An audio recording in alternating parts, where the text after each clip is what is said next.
गोरा।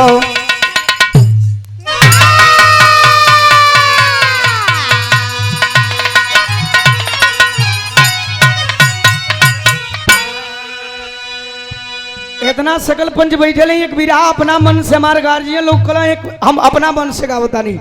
हमार कोशिश रही आप लोगों के पसंद आई। आज के मोहब्बत जौन बा, आज लइका मोहब्बत करता रहा, मोहब्बत ऐसा हो गई बा कि दामाद के लेके सास भाग जाता रही।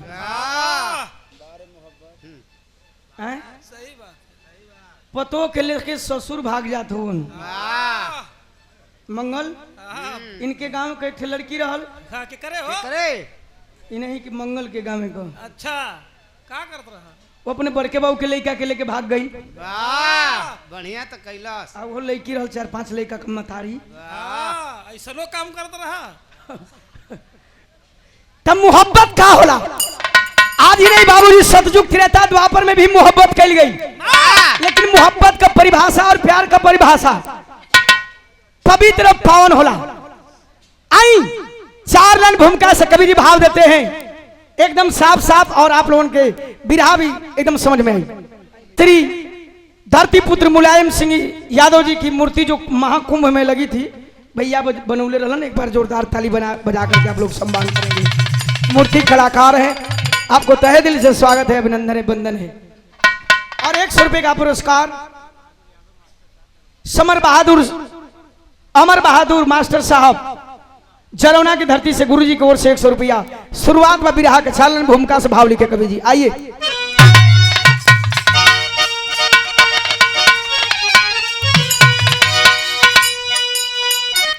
तो सब मोहब्बती, तो सब मोहब्बती का दामन पकड़ ही लिया,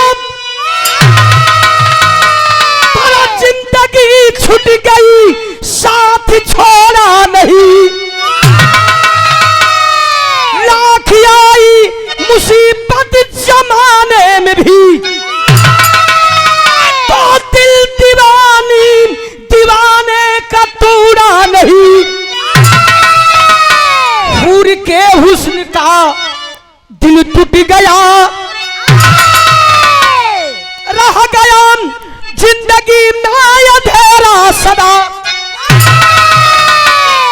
अरे उस मोहब्बत के दामन को जो भी छुआ, पार हरगिज न पाया, अधूरा रहा।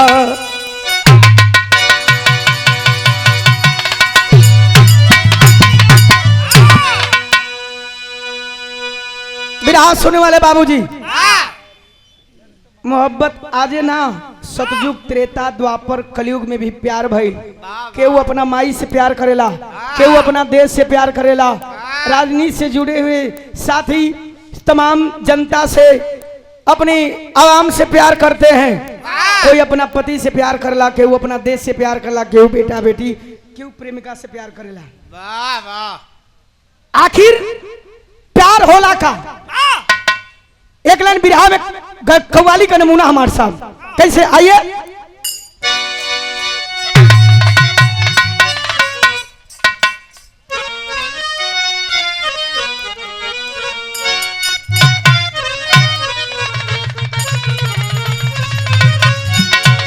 बड़ी नीमन कव्वाली भाई, एक कव्वाली के स्वर्गीय हमारे बुल्लू गुरुजी गाया करते थे।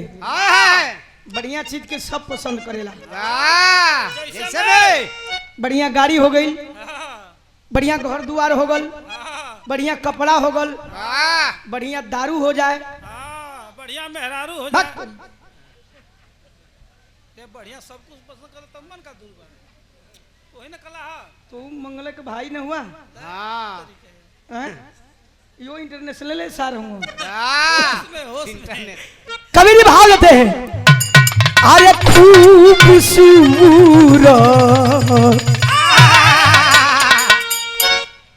अरे खूबसूरत, अरे अदाओं के आशिक है हम, अरे खूबसूरत, अरे अदाओं के आशिक है हम। कितनी बहकी हुई है अरे तुम्हारी नजर खूबसूरत अदाओं के आशिक है हम।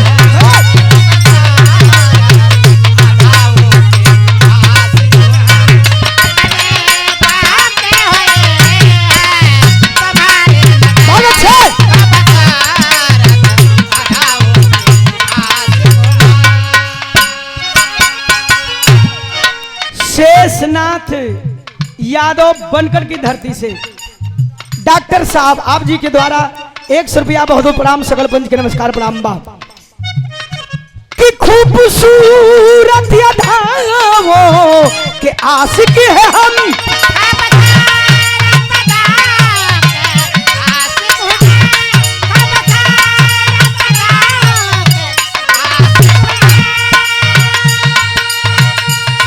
कितनी बाकी हुई है अरे तुम्हारी नजर। उजाला आज नजीरों ओ आज नजीरों से कलमा पढ़ेगी नजर, आज नजीरों से कलमा पढ़ेगी नजर। ए नजरी है नजरी की अरे पुजारी नजर, आज नजीरों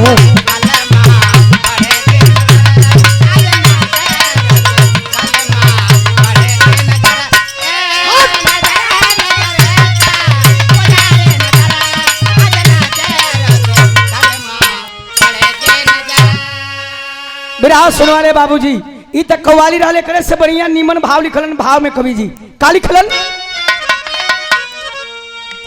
अरे जिंदगी की अरे जिंदगी की डगर में मोहब्बत भरा, अरे जिंदगी की डगर में मोहब्बत भरा, खिलखिलाता हुआ जो अरे दिखाता सुमन जिंदगी की।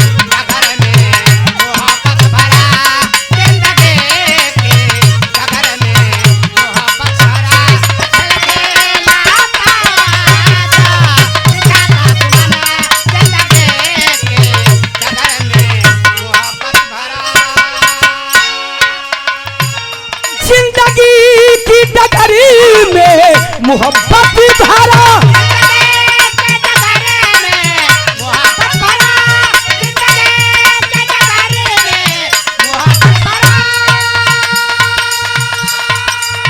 तो खिलखिलाता हुआ जो अरे बिछाता सुमन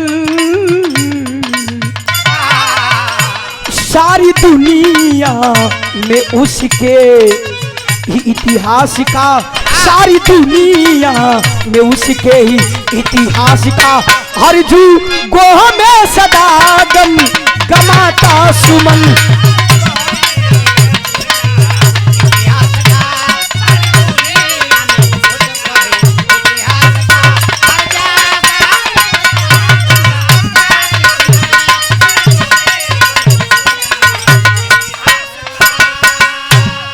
और सादर 200 रुपये का पुरस्कार भावी जिला पंचायत सदस्य वार्ड 42 धनंजय विश्वकर्मा जी, आप मूर्तिकार साहब की ओर से ना। राजन प्रसाद यादव पूर्व प्रधान समराहा की धरती से 100 रुपया बाबू के प्रणाम। मेवालाल पाल सगरा सगरा लालीपुर की धरती से साहब की ओर से 100 रुपया, सकल पंच के नमस्कार प्रणाम बा।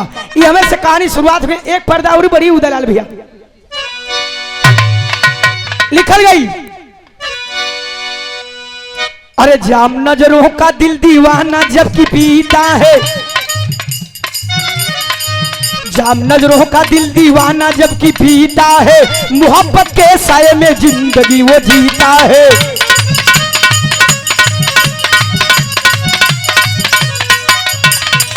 बिरहा सुने वाले बाबूजी, जाम दारू वाली बात हम ना करते हैं, अरे वाह इन नजर का जाम एक बार जे पी ले सो जीवन भर उतरल ना। नहीं सुधरबा नहीं करल कहानी शुरुआत होती है।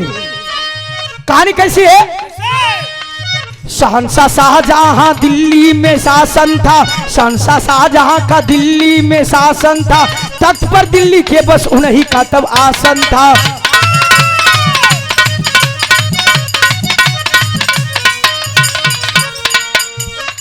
शहंशाह शाहजहां के घर से परिवार से कहानी की शुरुआत हुई। अरे वाह शहंशाह शाहजहां के परिवार में क्या रहल?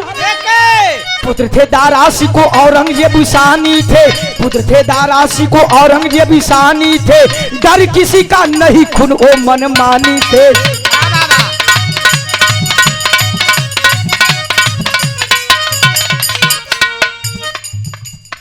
शहंशाह शाहजहां के दुई बेटा बा, बड़ा बेटा का नाम दारा शिको और छोटका का नाम औरंगजेब। एक दिन दारा मिजाज बनौलन, सादा पोशाक पहनलन और सादा सिंपल ड्रेस पहन करके घोड़े की सवारी करके और शहर में निकलते हैं। निकलन वो गईलन कहा? एक दिन भेष को दारास को है बदला है, एक दिन भेष को दारास को है बदला है, सैर करने के लिए घर से तब वो निकला है।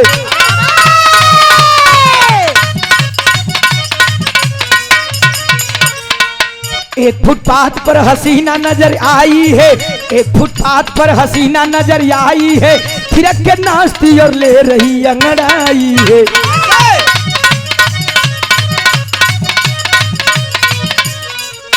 अरे बाबू, दारा घोड़े के सवारी करके घूमत घूमत पहुंचलन कहां? दिल्ली के लाल किला के चौराहा पर, अवधपुरी चौराहा पर। अवधपुरी चौराहा पर पहुंचलन, देखलन कि लोगन का बहुत भीड़ बा। वो भीड़ को चीरते हुए आगे पहुंचते हैं तो बाबूजी देख रहे हैं कि एक नर्तकी जो है नाच रही है उसी भीड़ के बीच में, और इतनी खूबसूरत, इतनी खूबसूरत, जितनी खूबसूरत वो है उतनी ही खूबसूरत वो डांस कर रही है। दारासी को वही भीड़ में होके नाच देखे लगलन। सोचत हुवन का सोचलन? चाँद सा चेहरा और सलोनी उसकी सूरत है, चाँद सा चेहरा और सलोनी उसकी सूरत है, हुर जन्नत की या मरियों की कोई मूरत है।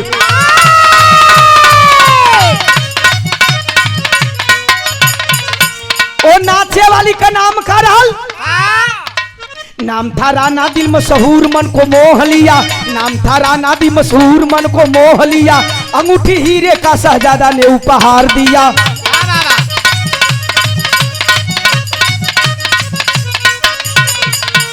रूप बदला था, रूप बदला था पर शहजादे को पहचानी गई।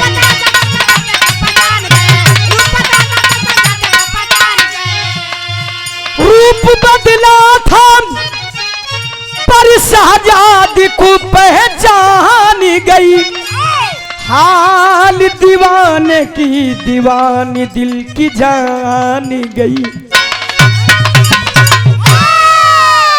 बाबूजी नाचने वाली का नाम राना दिल। सब लोग नाच देखत बा।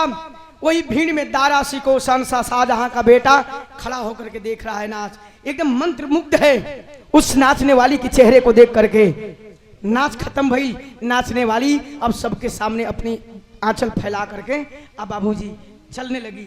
जेकरे खुशी होके ओकर नाच देख के, ओकर कला देख के 10 20 50 100 ओकरा झोली में डाला था।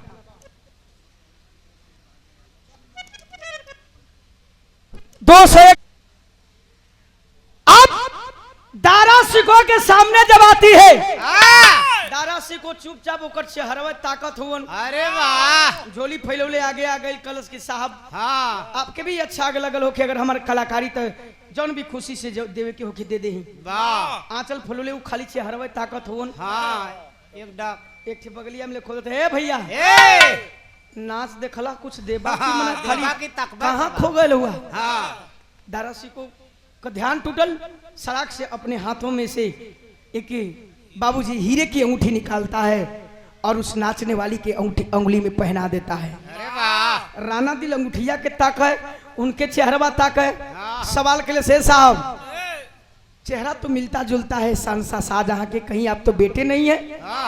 दारा कलश की निगाह तेरी पक्की है, तू तो पहचान गई। कलश की साहब ठीक बा, इतना लोग अइलन 100 200 500 जेके देवे के रहल उधलस, लेकिन इतना कीमती उपहार काहे देला हो हमके कुछ समझ में आवत ना हो। दारा से पूछ दिया, दारा बतावे बिरहा में आज के 30 साल पहले वाले हमरे बिरहा की शेरनी श्रीमती गीता त्यागी जी के गुरुजी श्रीमती गीता त्यागी जी ये अपने जवानी में गाँव का गाँव मास्टर पर्दा बढ़ी तू ही लगवा।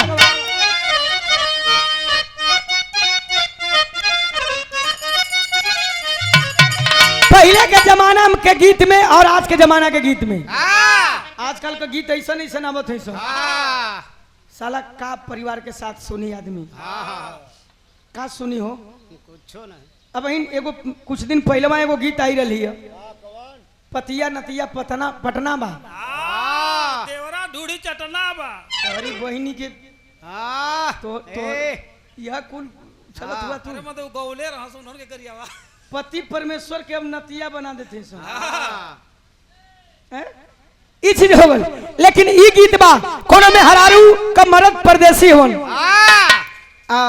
आगे का सूचना पौलस आज हमार सैया आज यहाँ सुबेरे 8 बजे भोरही में से सबक श्रृंगार करत है। अरे वाह एगो ननद रहल, ननद देखा बड़ी जरतुहीन होली सब तो हर ननद है सुखी नहीं उजाला वाह माने ली हाँ वो तो जरता हुई है कुल वाह ना नहीं ना नहीं देखा ई ननद भौजाई का रिश्ता बहन जैसन होके के चाहिए तो हम मानल कनी 100 200 500 के दे दिल कहीं तब कहना अगर हुई है कुल तो हमार सतिया बिया हुआ करा दी हाँ खाली बाणा ये समय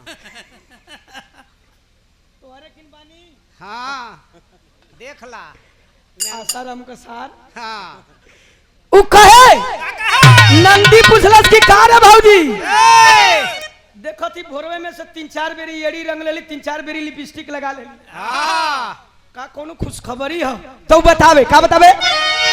और राजा बाबू टेंट हाउस पता है चमराहा कटवार बाजार निगो जौनपुर प्रोपराइटर है भैया लालजी यादव अध्यापक साहब गुरुजी बहुत प्रणाम सकल पंच के नमस्कार प्रणाम बाम। राजेश यादव पाही बनकर की धरती से 100 रुपया भैया के प्रणाम। रामाश्रय यादव बाबू डीह बनकर की धरती से 100 रुपया बहुत प्रणाम हो गई। तब कहे अरे कहे कि कलकत्ता से अरे कलकत्ता से बल मोरया हो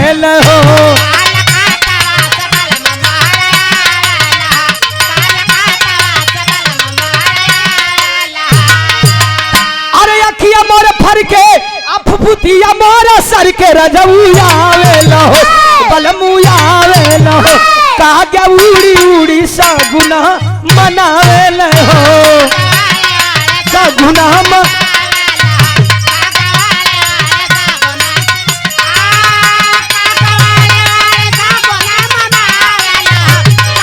बहुत अच्छा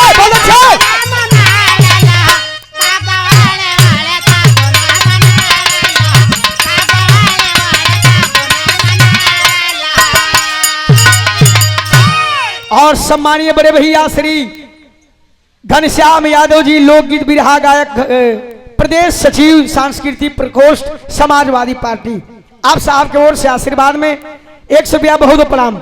ई तक गीतिया रहल लेकिन बिरहा से दिमाग न हटे। दारा के कहलन की इस अंगूठी का राज जाना चाहती है कलश की साहब इतना महंगा उपहार काहे दिला है तो दारा कहे का कहलन कि अब न बाजी अरे अब न बाजी दिल जनिया गोरे में घुंघरू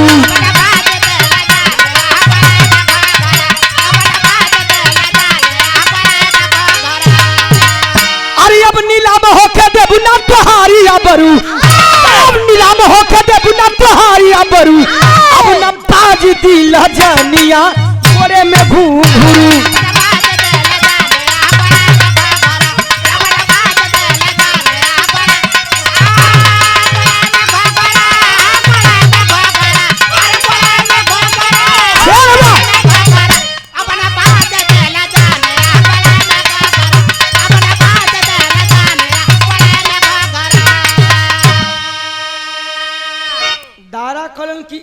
अंगूठी का राज है कि आज के बाद तुम्हारा नाचना गाना बंद। कलश की अरे भीड़ लगी है। कलश की कहे साहब वाह। तू राजा का बेटा हुआ तो केहू का कमाई खाई बंद कर देबा। हाँ। हमारा यही रोजी रोटी है। मैं नाचती हूँ, गाती हूँ, अपनी कला बेचती हूँ, तो हमारा घर परिवार चलता है। वाह। एक मतलब कि तू राजा का बेटा हुआ हाँ। तो केहू का कमाई खाई बंद कर देबा। अरे वाह। दारा करण की वो बात ना हो। हाँ। कलश तब कौन बात है तब कहे अरे तोह के बनई बहा मैया दुल्हनिया हम अपन दुल्हनिया।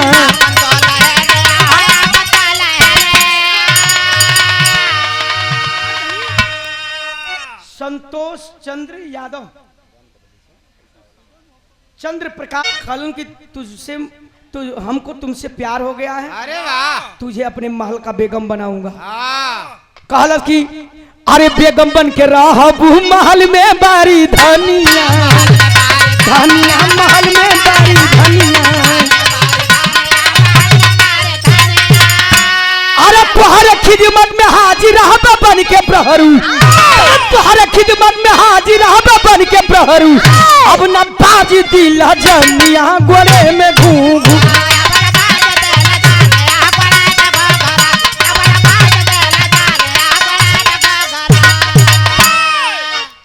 लड़किया कलश के ये साहब हाँ।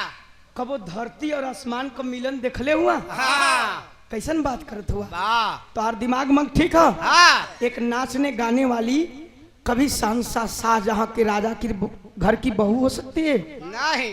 तोहार अब्बा जन हमके स्वीकार करी हाँ हाँ। तो नशा ऐसन होला बाबू। हाँ। कहलन दारा की बताओ कि हमरे अब्बा के बियाह करे के कि हमके करे के। हाँ। हमके न करे के है। हाँ। मैं तुझसे शादी करूंगा, अपने महल का बेगम बनाऊंगा। वाह। कलश सोच ठिकाने लगा के बात करी हाँ। हाँ। या तनी से बिरहा और चढ़ी मास्टर साहब वो लड़की कलश का आइए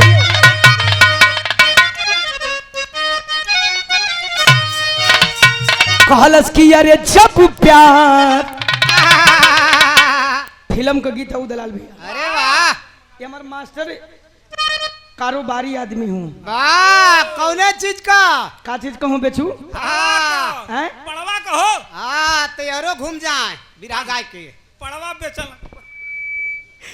कहल कि अरे जब प्यार किया तो डरना क्या। अरे प्यार किया कोई चोरी नहीं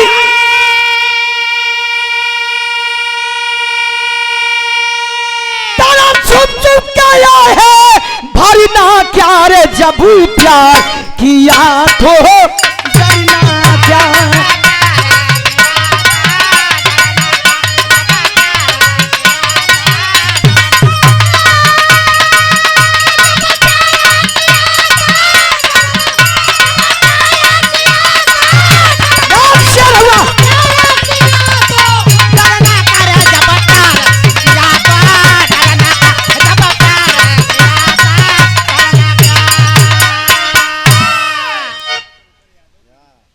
कमला शंकर यादव बीडीसी साहब इस भाव पे 100 रुपया साहब के चरणों में कोट कोट सनमन सकल पंच के नमस्कार प्रणाम बा। इका तरल रहल लड़किया कहलस हाँ। ए साहब होश ठिकाने लगा के बतिया कबो धरती आसमान का मिलन ना भयल न होई। का कहलस कि नोखे के जवनिया का होई। अरे कोठे का कसबिन पे गमू पड़ी तो घर का दुल्हनिया का होई रे नोखे के जवनिया का होई।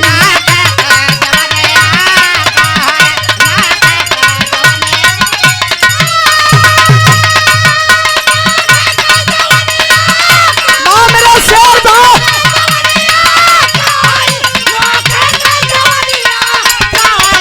नोखे के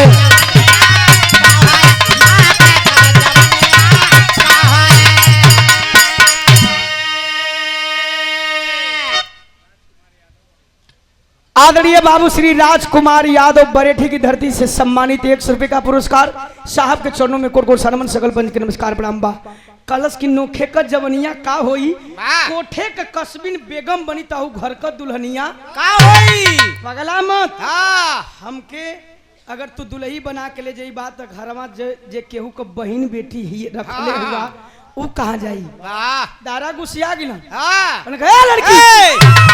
का तोरे समझ में आवत है। हाँ हम शादीशुदा हैं नहीं अब इन कुंवार हैं हाँ टनाटन है अब इन कुंवार हैं हाँ। जोगार लगत होगे तो लगावा हाँ ठीक है हाँ देख ला कोनो दिक्कत नहीं है भाई। हाँ कैसे कथो व्यवहारिया जे तिलकहरू रही वही से कहब कि तो हूं तो तिलकहरू हुआ। वाह होई बा ए भैया कहलन कि मैं अभी कुमारा हूँ हाँ कल फेल करो तो काल जुगाड़ लगावतिया।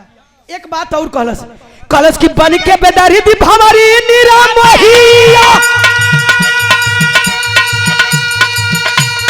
अरे फूलवा की रसी लुटी तज दे बाजहिया। अरे वाह कहीं ऐसा तो नहीं ना हाँ कि हमके बिया का झांसा दे के ले जाके हमरे जवानी का रस लूट के जैसे कुम्हिलाइल फूल फेंकल जला वैसे फेंक देबा। वाह वाह खींच लिया म्यान से तलवार और तलवार खींच करके दारा कहा।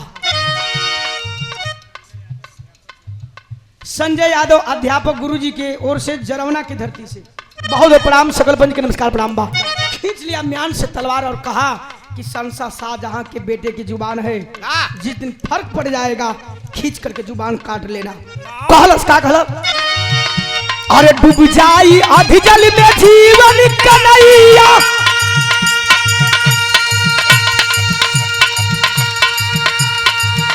अरे डूब जाई आधी जल में जीवन कन्हैया बाकी जित कन्हैया का होई रे नोखे पे जवनिया का होई।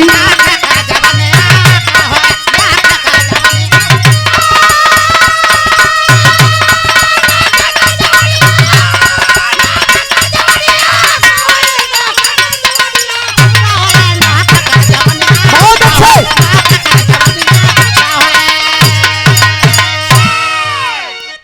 बाबूजी कलश की साहब अगर ऐसा कर देबा तो हम न तो घर करब न घाट करब अरे वाह न नाचे गावेला करब न समाज में जिएला करब। हाँ बाबूजी दारा कहा कि तू इसकी चिंता मत कर मर जाऊंगा लेकिन अपने जुबान से अटल रहूंगा। वाह लड़कियां सोचलस कि कहीं काम गड़बड़ा था हाँ तो यहाँ एक लाइन तर्ज और लगत हमारे से साहब कलश किए साहब ठीक बा हम बियाह करे के राजी बानी लेकिन एगो हमार सवाल बा पहले अपने घरे चल जा और अपने अब्बा जान से पूछ के आवा कि एगो नाचे वाली से हमके प्यार हो गल हा अगर वो हमके बहू के रूप में स्वीकार करियन तब तो उसे बियाह करे खातिर तैयार बानी। वाह दादा कहलन कि हाँ ये ठीक कली है सही बात है घरे चलल हुन आज जब घरे गइलन तब बिरहावा में भी वह तर्ज लगिल मास्टर साहब कौनो ननद अपने भौजाई से पूछलस कि करे भौजी हाय हाय हाय जहिया से तोर बियाह भल हाँ भैया वही घरवे में खा ल हाँ वही घरवे में नहा ल वही घरवे में सूते ल हाँ घरवे में मुतल हां यार शौचालय हो गला शौचालय रह अटैचमेंट रह चला चला भौजैया कल से नंदो हाँ जौने दिन तोहरो बियाह होई हाँ मरद का मजा पाए जइबू हाँ इमे भूला जाइबू तो कहत या कि अरे अपने सजानामा की पालेबू हियरा में ना लेबू आँख में चोरा लीबू नैन दो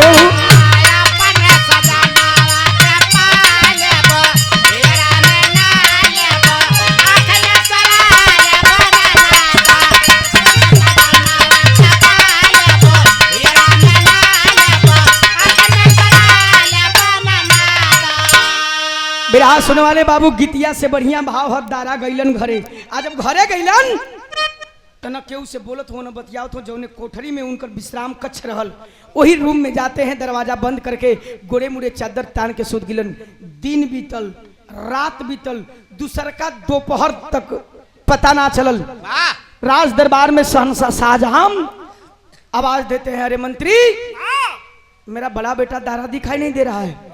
हर दिन मेरे आने से पहले मेरे सामने खड़ा रहता था। मंत्री कहा कि हुजूर, छोटे मालिक जब से घूम करके आए हैं तब से ना तो किसी से बात किए, ना तो खाना खाए, ना किसी से बोल रहे हैं, अपने रूम में दरवाजा बंद करके सोए हैं।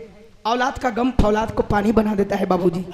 राज दरबार से शहंशाह शाहजहां नंगे पांव दौड़ते हुए जाते हैं। जिस रूम में सोया था, खटखटोलन दरवाजा, कलन की दारान, दरवाजा खोलो। दरवाजा खोल के लप दे, फिर चदरवा मोड़ के जाके सूत गए।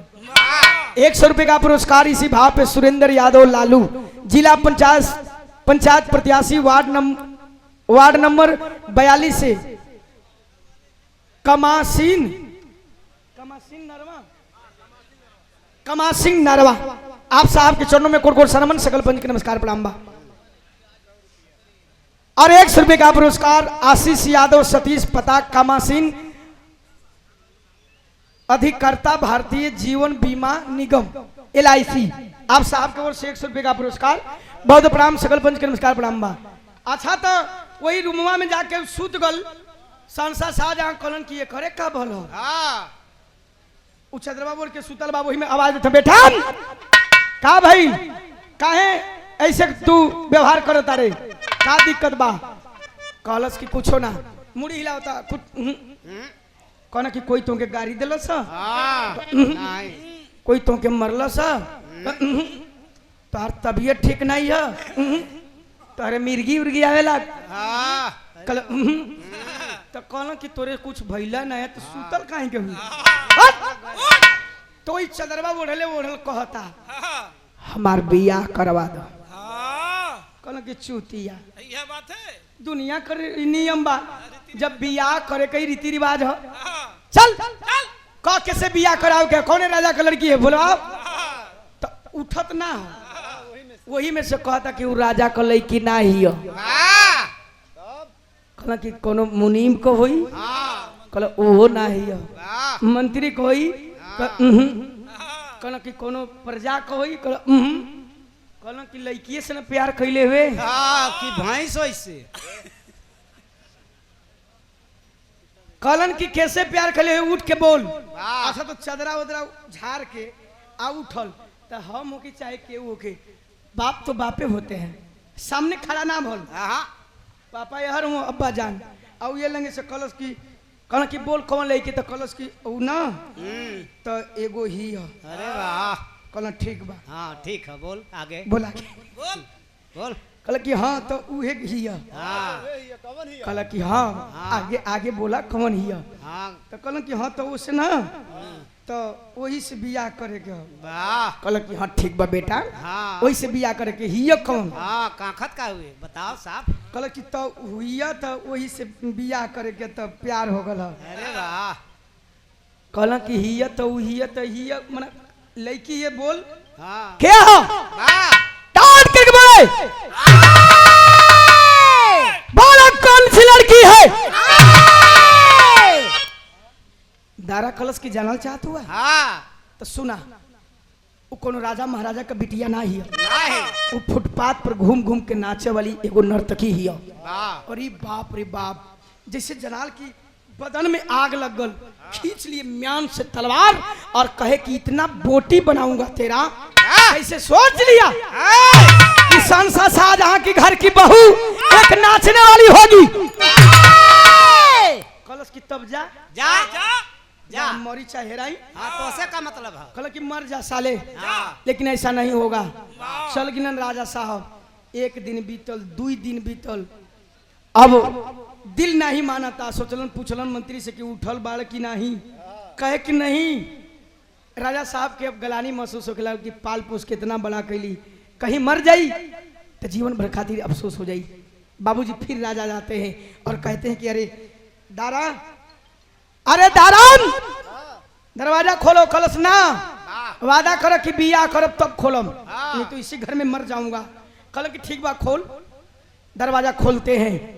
कलन की शर्त एगो बा, एक शर्त है, शादी तेरी होगी, लेकिन तेरी शादी में ना तो मैं जाऊंगा, ना तो मेरे राज्य का कोई जाएगा, ना तो तुम्हें कोई एक अन्न देगा, कोई ना एक अन्न देगा, ना कोई पानी देगा। तुम्हें राज्य से तो निष्कासित नहीं करूंगा, एक बाप होने का फर्ज अदा करूंगा कि एक गांव से बहरी जो भैंस का तबेला है उसी में जाकर के तुम उससे शादी करके ला करके रखो। देखा मोहब्बत का होले कॉलेज की हमके राजपाट से का मतलब है? हाँ कुछ नहीं, कुछ ना ना चल दिया दारा हाँ झरलस लब्ध दुई लोटा से नहैलस, हाँ। वैसे ही पैंट पहिलस कुर्ता पहिरत निकल गल आ गयल हाँ। नर्तकी जौन राना दी रहल पहुंचल आ पहुंच के ओकर खलाई अरे वाह उठ। यह है का ये कोनो राना दिल से कम है? हाँ नहीं ए भैया पकड़लस लप दे गयल दुई गो माला लेहलस, हाँ एगो ओके डाल देहलस, हाँ हाँ आ एगो ओके डाल देहलस। हो ई गई। जन बैठल त ऐसे मुझे से लावा परिचय आलू हूं। हाँ ए भैया आप बिया कह गलियाल वही भैंसी के जब तबेला रहल साफ सफाई करत होन, और साफ सफाई कैले के बाद उसी में बाबूजी न ओढ़ना बा, न बिछौना बा, न खाई के कुछ बा। राजा ने आदेश कर दिया कि तुझे एक अन्न का टुकड़ा नहीं मिलेगा, अगर कोई दे देगा तो उससे भी राज से निकासित कर दूंगा। हाँ तुरंत एक चादरा बिछा करके और रात भूखे दोनों पति पत्नी प्यार के दोनों प्रेमी अब बाबूजी वही तरह सुहाग रात बितौलन। लेकिन जिंदगी जीने के लिए भोजन की जरूरत है। कई दिन उपवास करिहन, दूसरे दिन दारा कलन की रानी चिंता मत करो, हमें उम्मीद है कि अब्बा जान एक दिन हमें बुलाएंगे। दारा गइलन दूसरे राज्य में बाबूजी और कुछ कमा धमा के भोजन का व्यवस्था कैलन। आज जब आल होन केहू तरह धीरे धीरे 2 दिन 4 दिन 5 दिन 10 दिन तक बीतल। आज जब 10 दिन बीतल तो एगो घटना घटत बिरहा में भाव लगत मास्टर साहब।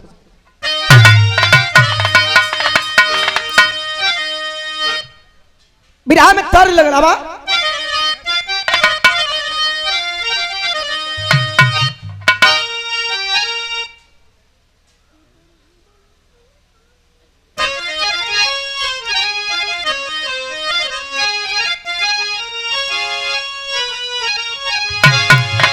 ये गीत स्वर्गीय रामदेव गुरु जी अपने जवानी के आलम में गावा।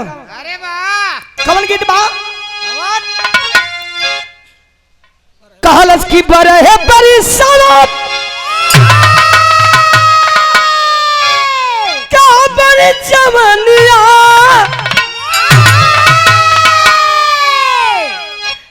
अरे जिया रे भाई बा बेटा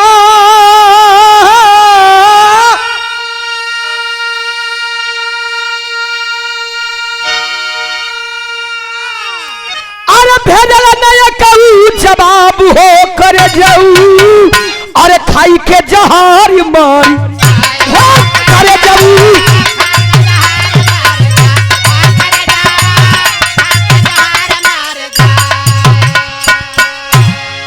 बाबूजी 10 दिन के बाद दारा काम के तलाश में गइलन, भोजन के तलाश में गइलन। राना दिल जमन रहल नहा धो के दोपहर का टाइम बा और वही छत पर निकल करके और केस खोल के झारत हियो। हाय हाय वही भैंसी के तबेलवा के बगलिया में फील्ड रहल। औरंगजेब उनका जो शहंशाह शाहजहां का छोटा बेटा था, जो शहंशाह शाहजहां का छोटा बेटा औरंगजेब था, अपने साथियन के साथ में क्रिकेट खेलत रहल। राना दिल वही छतवा पर केस खोल के झारत हिया, एगो गेना फेंकलस, यह बैटिंग करत रहल। आज वही बल्ला मरलस, आज जब बल्ला मरले के बाद वो नजर ऊपर जाले, आ नजर जब ओकर ऊपर पड़ल वाह वही राना दिल कैसे ताकता। अरे वाह अरे एगो साथी गेनवा लेके कल की अरे अरे ऊपरा का ताकत रे सारे वहाँ का देखा तू? संगी साथी होलन, चाहे तू राजा महाराजा का बेटा होगा कोई होगा। कोई होगा कल करे ऊपरा का ताकत रे हाँ, तो ऊ जानत हुआ का कैलस हाँ गेनवा देखल तो कलस खाली ही चक्कर जवा दे के कहता भौजी रे भौजी अरे कुल लइकवा डेराई के भगलो सकी लागत कि सारे के भूत धललस। हाँ भगला ऊ घरे गयल आ घरे गयल तो चिट्ठी लिखता 100 रुपए का पुरस्कार इसी भाव पे आदरणीय बाबू श्री अरुण कुमार सिंच पर्यवेक्षक सिंचाई विभाग निवासी भटौर चौधरीपुर की धरती से साहब की ओर से चरणों में कोर कोर सनमन सकल पंच के नमस्कार प्रणाम बा। घर में गल तो चिट्ठी लिखता का लिखलस लिखलस की सोना जसवनिया तना तोर दिल जानिया आ गलमा पतनु गुला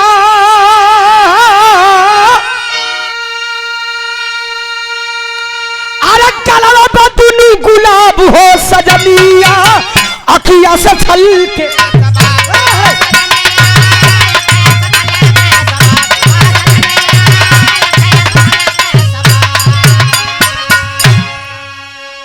सोना जस जवनिया तोहार दिल जनिया गलवा बदुनु गुलाब हो सजनिया आखिया से छलके सेवा में भाभी जी के मालूम कि हम तोहार छोटका देवर औरंगजेब बोलतानी भैया तोरे प्यार में तो 4 दिन पागल रहलन तो से निवेदन बा कि भैया में से थोड़ा सा प्यार काट के हमके दे दिया। दूसर के लिए हम लिखा था अरे जानू मारे घुंघरा ले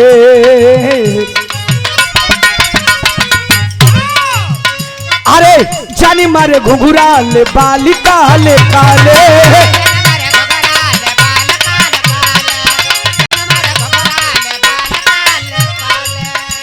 अरे अपने बगीचा के माली बना ले माली बना ले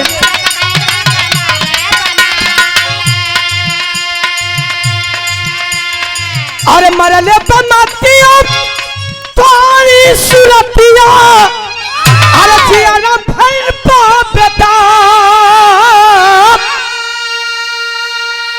तारा जियाना भाई बाप बेटा हो सजनिया अगिया से खल के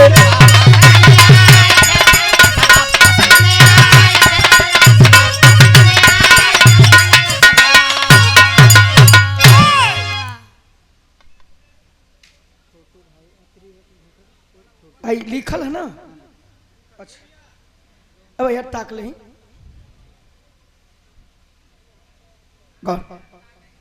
और सादर 200 रुपए का पुरस्कार त्रिरत्न भूषण छोटू भाई बनकट प्रधान पद के भावी प्रत्याशी हैं आप साहब आपके ओर से 200 रुपए का पुरस्कार चरणों में कोर सनमन सकल पंच के नमस्कार प्रणाम बा। लिखलस की भौजी सोना जसवनिया तुहार दिल जनिया गलवा बदुनु गुलाब जान मारे घुघुराले बाल काले काले अपने बगीचा का माली बना ले मरले बमतिया तुहारी सूरतिया जियरा भइल बा बेटा हमके अगर प्यार ना मिली तो भैया तो 4 दिन पगला रहा हम जीवन भर पगला जी। बाबूजी चिट्ठी लिखा और दासी को दे दिया और ले जाकर के दासी दे देती है राणा दिल को।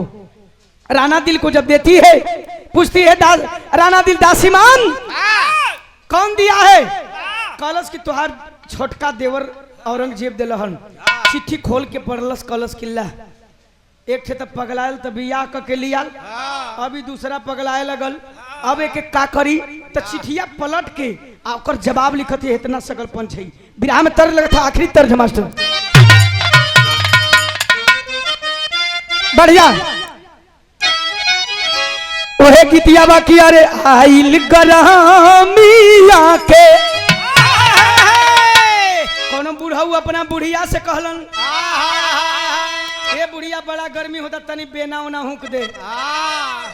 बुढ़िया कलश की सुना ई नहीं करत हुआ कि लइकवा के ससुररिया से मिलल के जन का हर हर हर हर चलेला मैं घरवा ठंडा रहेला ये बुढ़ऊ तोहू लिया देता वही में दोनों परानी सुतती जा हाँ सुतबा की कटाई जीव बुढ़ऊ खिसिया गेला कहला कि जिंदगी भर रहलू निबी के पहने था अब निपोरी में सुतबू तऊ है कहे कि अरे आइल गरमिया के दीनी है बूढ़ी दीनी है बूढ़ी बेनिया डोलाई दा आइल गरम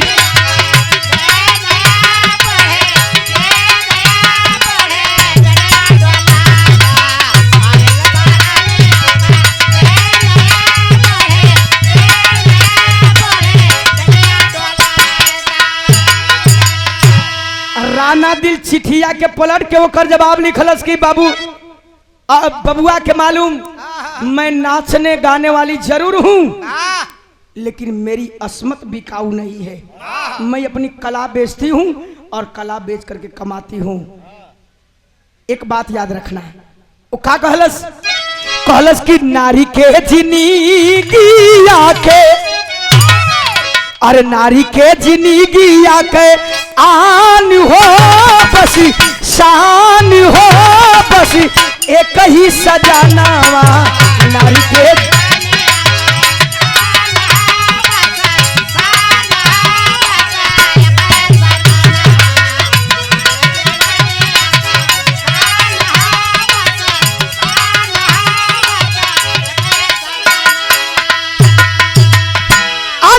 जेकरा के पति लिहाली जेकरा के पति लिहाली महान हो बस महान हो बस एक ही सजानवा।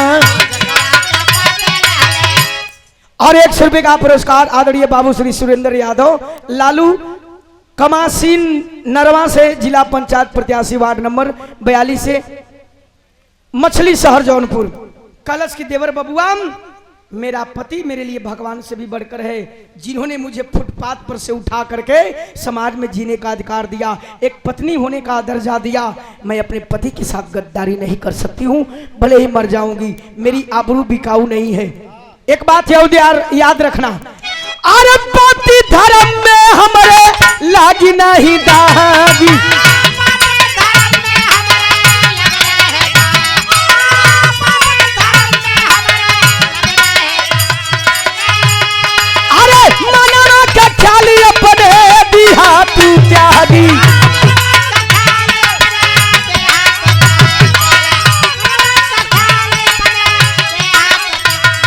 अरे जिंदगी से बढ़ के वो कर जिंदगी से बढ़ के वो कर आहान हो बस शान हो बस एक ही सजानवा। लिख करके चपोत देती है और कलश की मेरे पति की मैं अपने पति के साथ गद्दारी नहीं कर सकती हूँ। दासी को थमा दी ले जाती है दासी। जब दासी दिलस औरंगजेब के चिट्ठी पढ़ करके लाल हो गया गुस्से में और कहा कि एक रंडी मेरे घर में आकर के पतिव्रता धर्म दिखाती है। अगर पतिव्रता धर्म इतना ही था तो गली गली फुटपाथ पर घूम करके नाचने वाली मेरे घर में आकर के मुझे पतिव्रता धर्म दिखाती है तो मैं उसका जब तक पतिव्रता धर्म नहीं मिटा दूंगा तो मैं भी शाहजहां शाहजहां का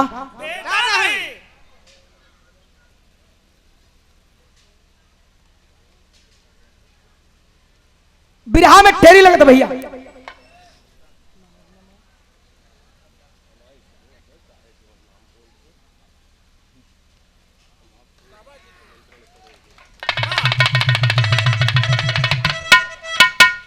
और गुरु महाराज की ओर से आशीर्वाद रूपी ये पैसा नहीं मेरे लिए आशीर्वाद है, आपने आशीर्वाद दिया उतना ही हमारे लिए काफी है। चरणों में कोट कोट सनमन सकल पंच के नमस्कार प्रणाम बा। बिरहा में टेरी लगल कैलस हुका कहीं से बिरहा अब हमार मात्र 5-7 मिनट लेके लुक चेंज कर दिलस। वाह के मास्टर और एगो बढ़िया कलश की जवानिया जब से दिल में बस गई जवानिया जब से दिल में बस गई निदिया हराम भैली माहुर दाना पनिया।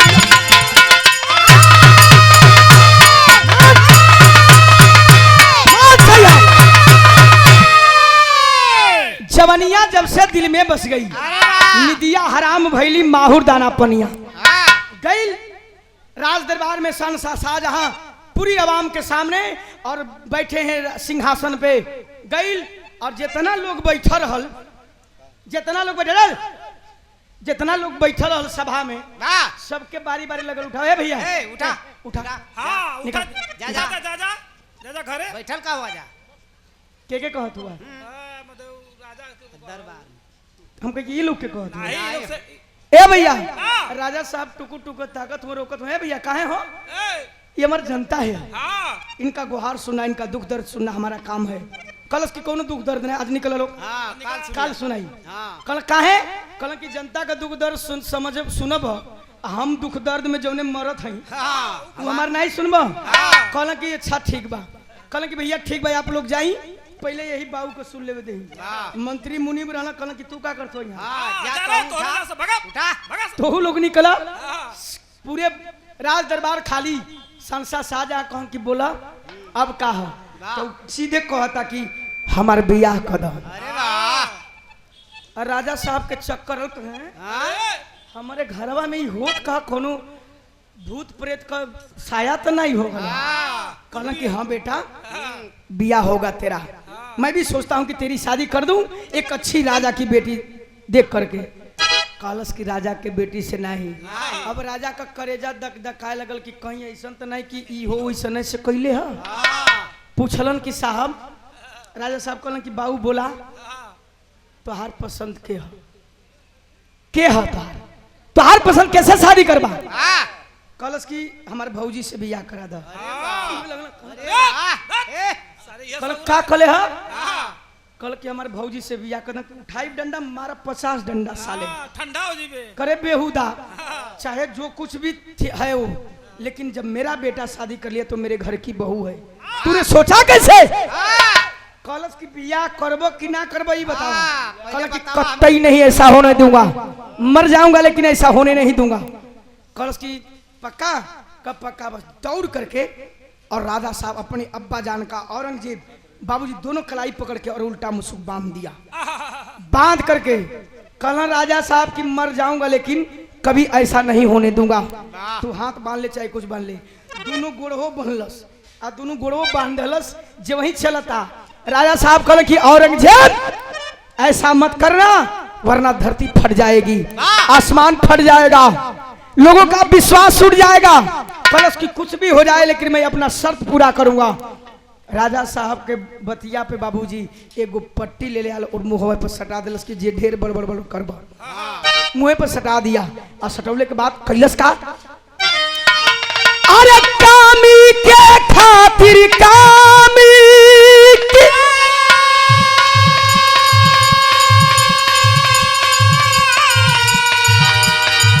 अरे कामी नजरी तरफ की है अरे दुष्कर्म दरिया दिल के अंदर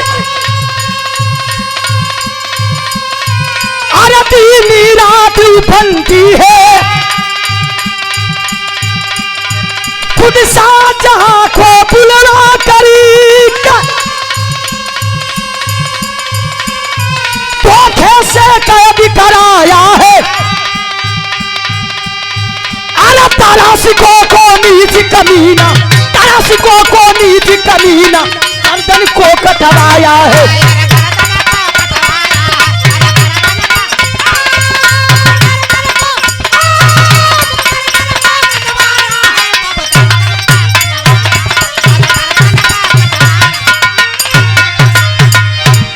सादर 100 रुपये का पुरस्कार श्रीमती विमला देवी पत्नी प्रदेशी अध्यापक साहब समाजवादी पार्टी महिला जिला सचिव जौनपुर भारोपुर निगोह जौनपुर आप जी की ओर से 100 रुपया बहुत बहुत प्रणाम और 100 रुपये का पुरस्कार ओमेक्स टेलर्स राजा बाजार मुख्तार मास्टर साहब गौर करेंगे बाबूजी 50 रुपये का पुरस्कार शंभू यादव बाबूजी की ओर से बनकर की धरती से बहुत प्रणाम औरंगजेब अपने अब्बा जान को तो करवा दिया बाबूजी एक नौकर को आदेश देता है जाओ और दारा को कह देना कि बड़े मालिक बुलाए हैं नौकर दौड़ते दौड़ते जहां दारा अपनी बेगम उस राणा दिल के साथ था काम का क्या लवन दोनों पति पत्नी एक ही थाली में बैठ करके अब ही दुइये कौर तब मुहवा में डले रहन हो भैया तब तक जा करके नौकर जो है आवाज देता है छोटे मालिक बोलते हैं कौन हो साहब मैं आपका नौकर हूँ हाँ बोलो कल की बड़े मालिक का आदेश आया है आपको राज दरबार में चलना है बाबूजी जैसे अरोवा भरभरा गई दारा कलन की देखो देखो बेगम मैंने कहा था ना कि अब्बा जान मुझे माफ कर देंगे अब लग रहा है कि बुलावा आ गया है राज दरबार से वो का समझत हो कि कहा हो कल के मैं खाना नहीं खाऊंगा अब आऊंगा तब खाना खाऊंगा और लग रहा है कि राज दरबार में ही हम दोनों का भोजन होगा नहीं समझ पाए बाबूजी उसी तरह से नंगे पांव पिता का बुलावा समझ करके और दारात भागते हुए जा रहे हैं। नौकर इशारा किया कि साहब राज दरबार की तरफ नहीं बल्कि उधर बंदीगिरी की तरफ इशारा करता है। बंदीगिरी की तरफ जाते हैं दौड़ते हुए। तो बंदीगिरी में आप लोग देखेला कि पीछे वाली कोठरी में कैदी रहते हैं, उसके बीच वाली कोठरी अंधेरी होती है, उसके बाद आगे बाकी जो कोठरी होती है उसमें और लोग रहते हैं। अब अब्बा जान शाहनशाह शाहजहां पीछे वाले रूम में हाथ बांधा है, पांव बांधा है, मुंह पे पट्टी लगी है, दौड़ते हुए जा रहा है। जब देखते हैं छटपटा छटपटा करके शाहनशाह शाहजहां शायद कह रहे हैं कि बेटा आगे मत बढ़, और उसी काली कोठरी में बाबूजी तेगा ले करके औरंगजेब खड़ा है। मैं कोई कापोल काल्पनिक बात नहीं गा रहा हूँ, ऐतिहासिक चीज है। ले करके तेगा और खड़ा था, शायद इशारा कर रहे थे शाहनशाह शाहजहां कि आगे मत बढ़ रहे बेटा, तेरी मौत खड़ी है। लेकिन बाबूजी आवाज नहीं आ रही थी, इसलिए दारा समझ नहीं पाया। सोचा कि अब्बा जान मेरी मुसीबत में है। जब ही कोठरी की काली कोठरी के अंदर प्रवेश करता है तब तक खींच करके तेगा और बाबूजी औरंगजेब चला ही देता है। जब चलोलस बाप के सामने एक बेटा को काट रहा है, जैसे मुर्गा का मुड़ी छटपटा है, धड़ किनारे और मुड़ी किनारे। धड़ को तो छोड़ दिया औरंगजेब, मुड़ी को पकड़ा, बाल पकड़ा और ले जा करके एक चांदी वाली थाली में सजा दिया और सजा करके चिट्ठी लिखा था। काली खलस कलश की आए नखरे वाली करो नायब नादानी, अरे बलम का ये निशानी, अरे गवर से पहचान ले, ऐ हसीना मेरी बात को तू मान ले।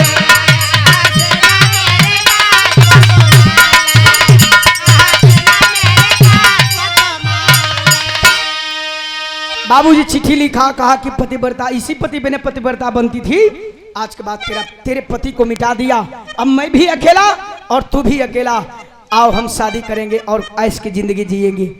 दासी को थमा देता है, और जब दासी को थमाया बाबूजी थाली में टप टप खून से टपक रहा है, चिट्ठी दिया। जाती है दासी और राना दिल के सामने जब पहुंची तो देखती है आंखों में आंसू आ गया। राना दिल पूछलस कि माँ क्या हुआ, क्या कहे हमारे देवर बबुआ। बोल नहीं पाई और कही कि माँ रानी साहिबा मुझसे मत पूछिए, आप खुद ही चिट्ठी पढ़ लीजिए। एक इशारा करती है, टेबल पे थाली रखाई और चिट्ठी खोल के देखलस, तब जान गई कि नीच कमीनाम गद्दारी कर दिया, धोखा कर दिया। तब विदेशिया से भाव लगा, कहलस कि अरे शादी वाली थाली में अरे सजाई करी के राखली रहल, अरे अखिया से देखाली सजल के बाबूरिया। खा करके पछाला गिर जाती है और बाबूजी दासी दौड़ के जाती है, बेहोश पानी में कमर छिटा मरलस उठल। कहते कि माँ एक काम कर दे, मुझे कोई कटार उटार होते दे दे। कल मैं कहाँ से लाऊं, घर में जो सब्जी काटे वाला चाकू रहल वह चाकू राना दिल उठौलस और कैलस का बिरहा में पहपर लगल उदय भैया।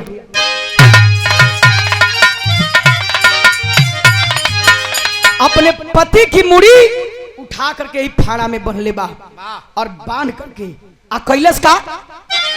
और एगो बढ़ा, एगो और बढ़िया, कहलस की हटा के चली,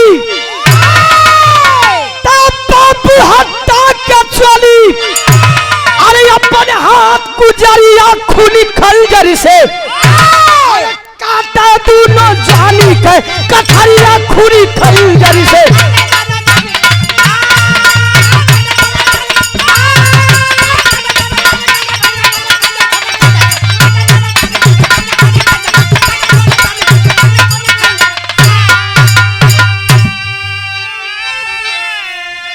बिरहा सुनने वाले बाबूजी, कलश की मान मेरे लिए वो मेरे पति का गर्दन काटा है ना, तो मैं उसे तोहफा दूंगी। पहल की बतौले रही लिखले रहे पहल की चिट्ठिया में कि सोना जस जवनिया। जवानी किसे कहते हैं? जब लड़की कुंवार होती है, जब शादीशुदा नहीं होती है, तो इस छाती को, इस स्तन को जमाने के लोग जवानी का नाम देते हैं। अरे वाह। मुंडी बांध करके ई फाड़ा में बारी बारी से दुनू स्तन कटलस। अरे वाह। दासी खड़े है सामने, कहती है कि रानी साहिबा वो नादान है, ना समझ है, गलती कर दिया लेकिन आप मत गलती करिए। कहती कि नहीं माँ, अब मैं किसके सहारे जीऊंगी? जो मेरा देवता था, जो मुझे फुटपाथ पर से उठा करके इस समाज में जीने का अधिकार दिया, जब वही नहीं रहा तो मैं कैसे जीऊंगी? मैं उसकी हर एक ख्वाहिश पूरी करूंगी, लेकिन वही जान नहीं पाएगा कि वो ख्वाहिश कैसे पूरी की है। दोनों स्तन कटलस, स्तन काट के वो थाली में रखलस। और काका कटलस 100 रुपए का पुरस्कार आदरणीय बड़े भैया संदीप यादव ठेकेदार साहब, सिंचाई विभाग, बनकट धौनपुर की धरती से। कैलाश काम, अरे निर्मोही बन कटली गोरी, आई है गुलाब जैसन गलवा हो, काले काले घुघुराले फिर कटली सिर का बलवा हो। दूसर की लेनिया में लिखे रहे कि जान मारे घुंघुराले बाल काले काले, अपने बगीचा कमाली बना ले। फिर बाल कतरलस, कतर के वही में रख दलस। तीसरी, अरे निकाल लिहाली, निकाल लिहाली, आखी का पुतरिया खूनी खंजर से, खाली रेशम की चलरिया खूनी खंजर से।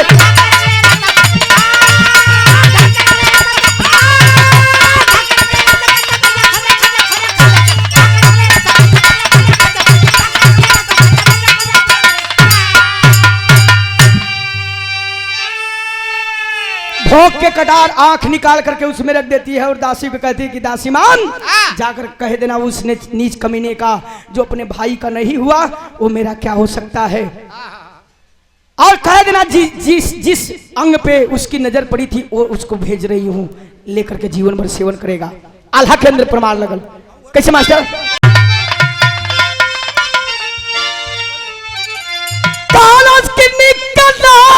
चढ़ाली, अरे जमानिया का बनिया आए है, जेकरा के देखी करके मोह सान सा,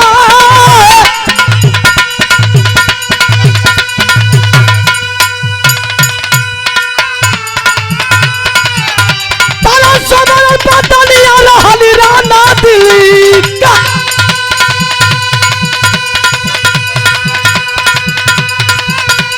यही से तो मोहरिया रंगे का।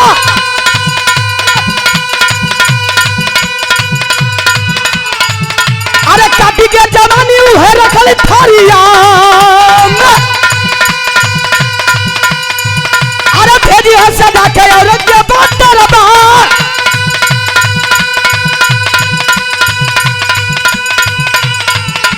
जैसे हमरा सारा लागे काटी के मारिया,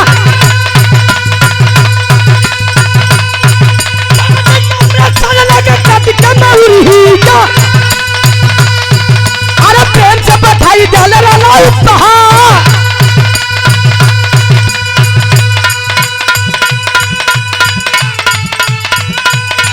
तारा होई तारा सामो कट के मारूहीगा, अरे कट के बधाई दे तोरा दरबार।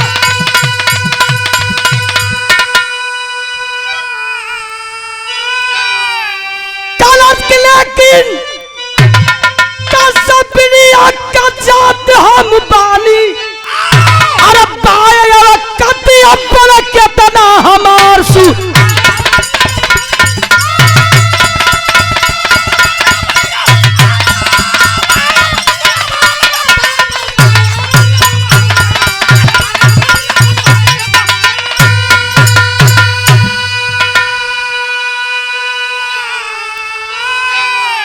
कलश की दासी मां जाकर के कह देना उस नीच कमीने गद्दार से कि जो अपने भाई का नहीं हुआ वो मेरा क्या हो सकता है। मैं नाचने गाने वाली जरूर हूं, लेकिन जब मेरा सुहाग नहीं रहा तो मैं जी करके क्या करूंगी। जिस अंग अंग पे उसकी नजर पड़ी थी वो चीज तोहफे के रूप में भेज रही हूं। एक बात और कह देना, जैसे आज मेरे पति की गर्दन काट करके भेजा है ना, अफसोस है, मैं भी कोई बादशाह की बेटी होती तो जैसे मेरे पति की गर्दन को काट करके भेजा है, उसकी भी लात लगा करके गर्दन काट लेती। लेकिन अफसोस इतना ही है कि मेरी औकात नहीं है। मैं एक नाचने गाने वाली कस्बिन की जात हूँ। बाबूजी दासी काट होकर के लेकर के जाती है, ठठा के हंसल, कलश की खारे दासी क्या कही है भाभी माँ, कहे नतीऊ का बेटा, भाभी माँ कहत हुआ ला ला देख ला, हटा करके देखा तो कहा कि अभी तो जो चाहिए मुझे वो तो भेजी ही नहीं है, छोड़ो अब मैं चलूंगा। बिरहा में आखिरी भाव लगत है भैया, किया क्या बड़ा हाँ।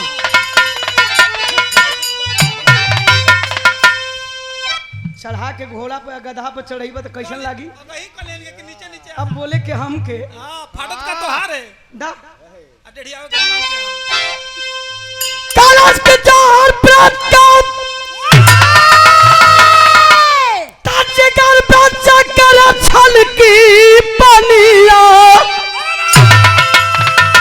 कैसा माटी भाई जातिया मिलाई दुनिया।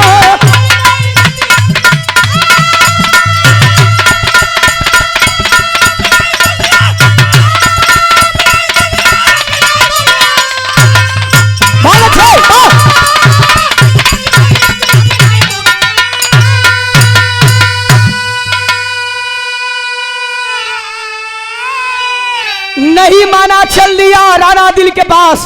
और जब राणा दिल के पास पहुंचता है तो होता क्या है, अरे चला बादशाह पहुंचा वही राणा के भावनवा, आया हर खाई के जहारिया अपन तेज दिली जाना।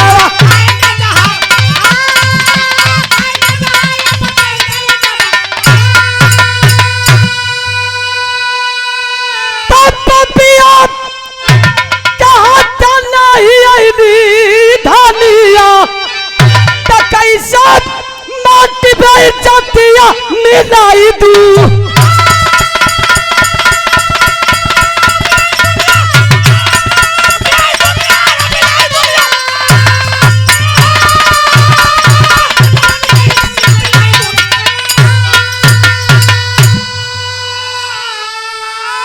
बिरहा सुनने वाले बाबूजी, बादशाह पहुंचा औरंगजेब, और जब देख रहा है इधर राणा दिल समझ गई कि वो आएगा मेरी आबरू बिगाड़ देगा तो फिर मेरा कोई मतलब नहीं रह जाएगा, इसलिए जहर खा करके अपना प्राण त्याग देती। जाता है हिलाता जुलाता है, भाभी उठो मैं आ गया। जब दे जानता है कि इस शरीर से केवल माटी बची है, तब बाबूजी कुछ बिगड़ जाला, तब आदमी का दिमाग खुलेला।